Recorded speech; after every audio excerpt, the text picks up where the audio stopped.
Shalom, beauté, bonjour à toutes et à tous. Bienvenue dans notre émission Bnei Kongo. Aujourd'hui, nous allons rentrer dans un sujet un peu particulier. Nous allons parler de la Namibie et du lien entre le peuple de Namibie, qui est un peuple bantou, et leurs origines hébraïques.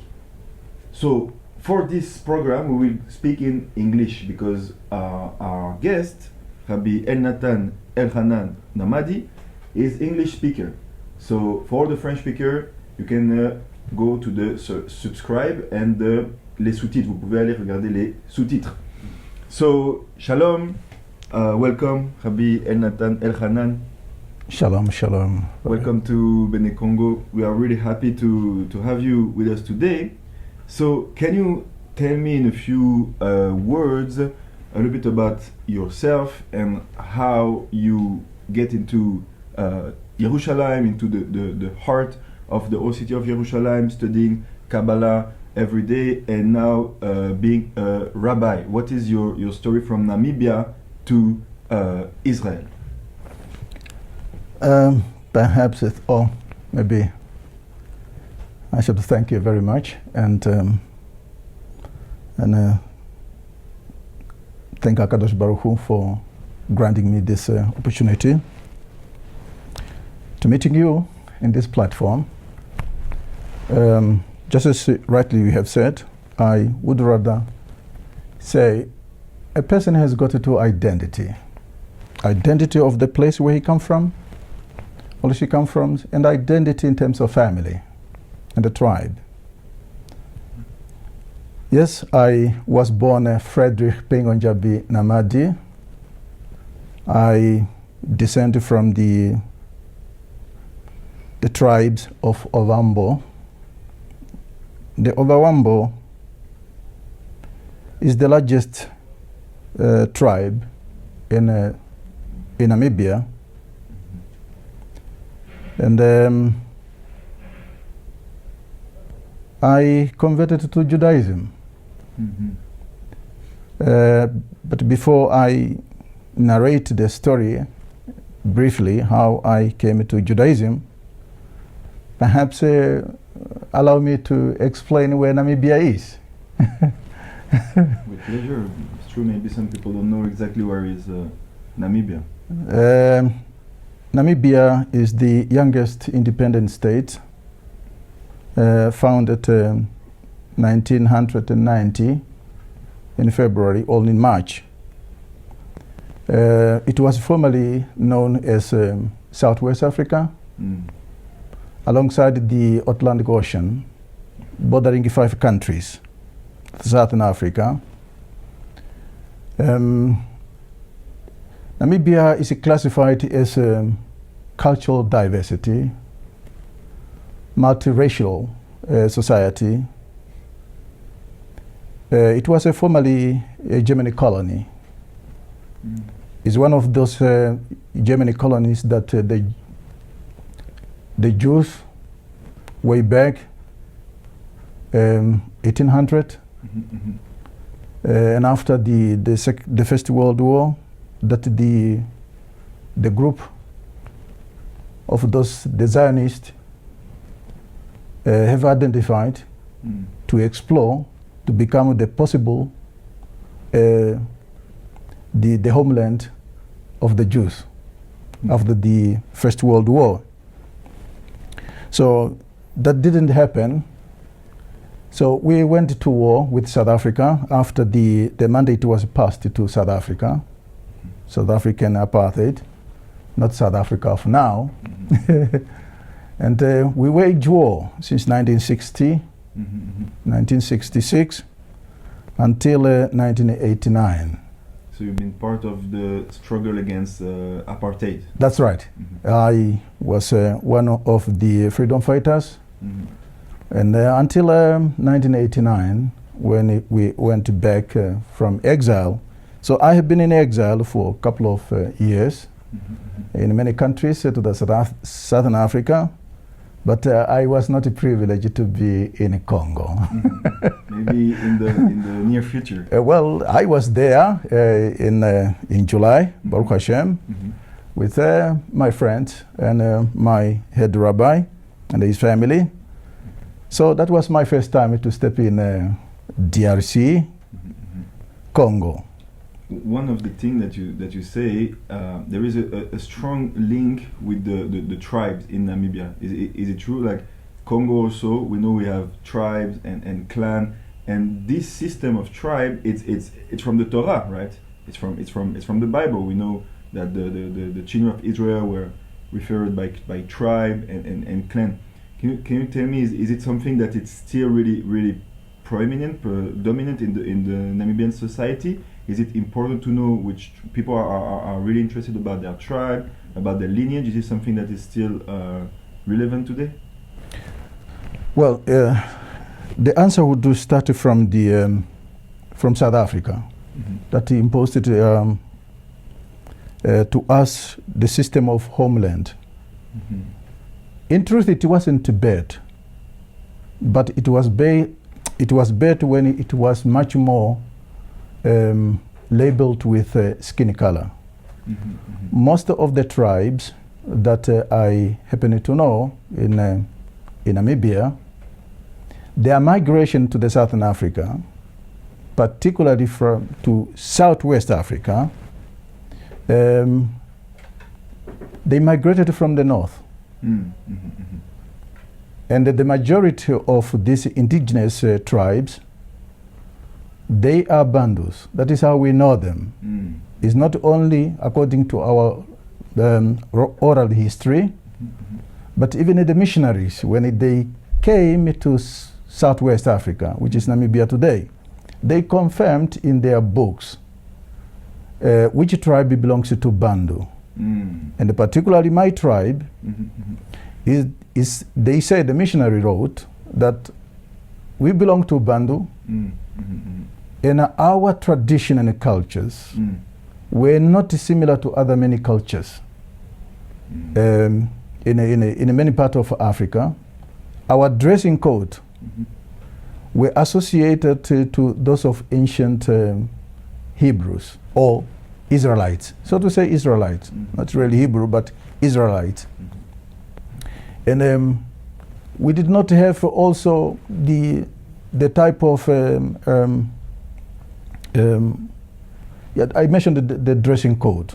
I mentioned about the tradition like Nida, for example. So all these were with the impressing of Christianity,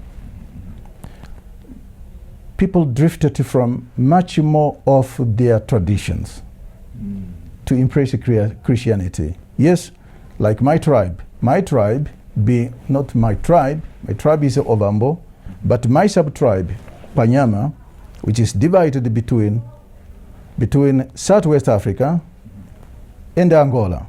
So it's a tribe who live today into territory. Yes, two territories, but the same tribe. Okay. So we were the last to have embraced Christianity after they have killed the last king, 1917. And like you said before, the missionary identify your tribe and other as Israelites. Yes. Being from the offspring of the children of Israel. Yes. Do you know what was the type of worship and tradition that they had before they embraced Christianity? Is there some reminiscence of that time? That part a bit that I could remember. We did not have any organized worshiping, but it has been in our tradition, in our culture, that we believe in one God. This is the reason why the Ovawambo, the rest of the tribe, including the Herero, who are our cousins, we fought tooth and nails against the missionaries. But they, because of the, and we know about the missionaries, they were also supported by the Imperial German. So our war took two phases. The phases of the first phase is that of resistance, meaning the kings and the queens resisted the Imperial German. And after a couple of years later, then the war for political reform, which I have joined. So yes, we did believe that there is, and we still believe that who we are, I mean, we believe who we are, but we have, at one point in time, we were overcome by the civilization called Christianity. So Christianity came and break multi-century or multi-millennium tradition. That's right. That was holding by your tribe and other tribe in the same area. Is there still some practice? Because we know from our sage that to find who is a Israelite and who is not, there is some tradition, some practice that people keep until today. For example, circumcision, the Brit Milah. Is there such practice in your tribe? Yes, there is still that practice. Yes, but yet it was still it posed kind of a threat from the embraced religion, Christianity. So it was threatened. Now people they don't perform it as they used to before the advent of Christianity and immediately after the advent of Christianity. So yes, we do practice that, particularly our cousins, the Hereros, are the most one who are doing it as a ceremony. But when it comes to Ovambos, it's only on the side of Angola. But in the side of Namibia, no, you do it privately. And we do, and we have also lost the time frame as to when that action has to be performed. Has to be done. It has been lost. That's why you find, like myself, apart from having discovered Judaism and decided to convert, I wasn't circumcised. I was circumcised after 40 years old, man. Wow, it's amazing. So if we get a little summary, you say that basically the tribe in Namibia were practicing a kind of monotheism, yes, which was really connected to Hebrewism because of the Brit Milah, the separation between it. Basically, the laws of the Torah were applying in a certain way, and it's Christianity who, in a way, break this historical, let's say, construction. And it's interesting to note that it's exactly what happened also in Congo. We have recital, like we have stories from missionary who came in the 18th century and who wrote, it's in a book called Royaume of Loango and Congo, that the Bantus in Congo, they are Semite 100% from Yaakov, and their way of speaking, it's really close to Hebrew. So is there also in your language some way of saying some words who are close to Hebrew? Just like katana, small thing. Shimoshirula, bita. Shimoshirula. It's from Maro. So if you say katana, it's like in Hebrew katan. Yes, small. Exactly. Yes. We have got many, plenty words. So we have let's say beliefs that are according to the Torah. We have practice that are according to the Torah. We have also language, yes, that are according to the Torah in Namibia. So for you, if we can conclude on this, and with Hashem's help, we will do others series, because it's a lot also for people to absorb. Is it for you that you convert to what's called today Judaism, or is it for you that you bring back to yourself your identity? Because I believe most of Namibians were baptized after Christian rite. So for you to convert to Judaism, is it going back home in a way? Is it going back to your tradition before Christianity came? It's a very good question. Two aspects to that question. One, at the beginning of discovering Judaism, I did really believe that I'm converting to something that is real. And it's true, it's real. But the more I dig deeper into the literatures of Judaism, I discover myself. How did I discover myself? Because many things in terms of halacha, they speak about the things that I do that are being done on a daily basis in my tribe and in my house. Do. So I converted.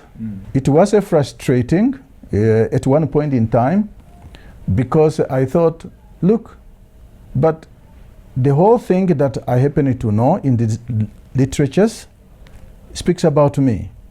Why am I truly required to convert? And even be told that your parents are no longer your parents. Your children are no longer your children. Your siblings, wait, your siblings are no longer your siblings. Until Baruch Hashem, with the time, I met Rabbi Pinchas. And Bozina Kadisha came into reality. And when I met and Bozina Kadisha came to reality, I was introduced into a different level, at a different level of Torah learning, which speaks about me. It even is emphasized, and helped me to truly discover my identity, that my identity, although had been suppressed through times, either politically or economically or religiously, the Torah speaks about me. So in reality, I feel like I think it's a common knowledge. A number of people, particularly from my cousins, the Herero, are saying, "Look, we cannot. How can I convert to something that I'm already? I'm already what I am already. Why would I convert?" It's a deep question. So the same thing, I feel that truly, perhaps through dialogue, through Torah study, and the exchange views, we will be able to eliminate this stigma that has been perpetuated for centuries, if not millennia, that has separated us and took us and they regard us as being different and they consider us as idol worshipper. It's a lie. During the revolution for our independence, we have been singing about this, that other civilization, other nations, particularly European nations, have demonized us, have taken our culture, stolen our culture. The many struggle of resistance is to avoid the European to contaminate our cultures. And this is what I'm experiencing on a daily basis. This is not about pointing at anybody. I'm pointing at the system that look at me that way. Totally, I totally understand. So, to make a summary, there is a lot of reminiscence of Hebrewism in your tribe. In Namibia, people know who they are, like you say, and they ask why they have to convert. We have today also a lot of discussion in the scene about the Hebrew Israelites, Jews, who is who, all those questions. And you say something that I think is really important. You said that basically you had to, when you saw halacha, it's the way of living for a Jew. It's the code of law. Let's say you saw that the practice in halacha and the ethical demands of halacha are exactly the same than the way you grew up.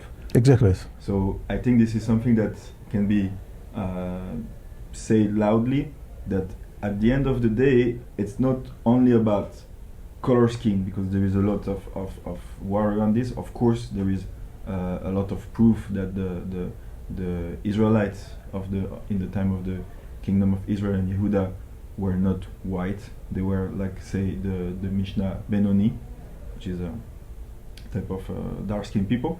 But the main thing that you say is that basically what you reconnect to is halacha, because what is to be a Ben Israel is someone who live in a certain way. Correct. Some standard and some way of knowing what is pure, what is impure, what he have to do basically in his life.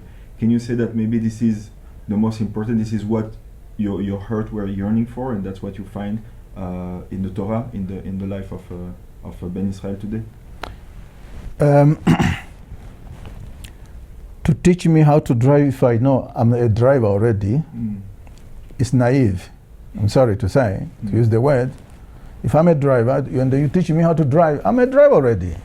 So if you teach me halacha, I live to halacha. So this is how I'm doing it. Okay, halacha has got a different dimensions, different levels. So, but I have been doing many of these things that I came to know into the world of halacha. What has really connected to my identity is one level of Torah. And what is this level? The sort of Torah. That has connected to my own identity. That in itself, if I am putting emphasis on this one, because